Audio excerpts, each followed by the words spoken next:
Hi friends, welcome back to my channel. ഇന്ന് ഞാൻ നിങ്ങളൊരു കിട്ടില്ല സംഭവം കാണിച്ചു തരാം ഫ്രണ്ട്സ്. അപ്പോൾ എൻ്റെ വീട്ടിൽ കുറേ കോഴിമുട്ട വാങ്ങി. ആ കോഴിമുട്ടയിൽ ഇത് ഈ മുട്ട കണ്ടോ? ഇത് കണ്ടാൽ നിങ്ങൾക്ക് എന്താ തോന്നുന്നത്?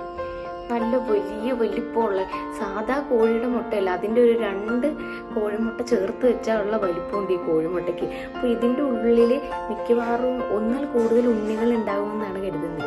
അപ്പം നമുക്കിതൊന്ന് പൊട്ടിച്ച് നോക്കാം. ഇങ്ങനത്തെ കോഴിമുട്ട നിങ്ങളുടെ വീട്ടിലുണ്ടോ? ഇത്രയും വലിയ കോഴി മുട്ടയിടുന്ന കോഴി എത്ര വലിപ്പമുള്ളതായിരിക്കും എന്തോ.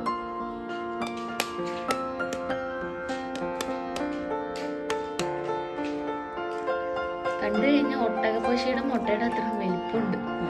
ഞാൻ പോലും ഇട്ടോളൂ. നമുക്ക് അതിൻ്റെ ഉള്ളിൽ എത്ര ഉണ്ണി ഉണ്ടെന്ന് നോക്കാം. 2 ഉണ്ണി തന്നെയാണുള്ളത്. ഡബിൾ ഉണ്ണി ഒരു മുട്ട. അപ്പൊ ഇതുപോലെ 2 ഉണ്ണിയുള്ള മുട്ട നിങ്ങൾ കണ്ടിട്ടുണ്ടോ? കണ്ടിട്ടുണ്ടെങ്കിൽ അതൊന്ന് താഴെ കമന്റ് ചെയ്യുക. അപ്പൊ ഇന്നത്തെ വീഡിയോ ഇഷ്ടമെങ്കിൽ ലൈക്ക് ചെയ്യുക, ഷെയർ ചെയ്യുക, സപ്പോർട്ട് ചെയ്യുക. അടുത്തൊരു വീഡിയോ വരുന്നതായിരിക്കും. ബൈ.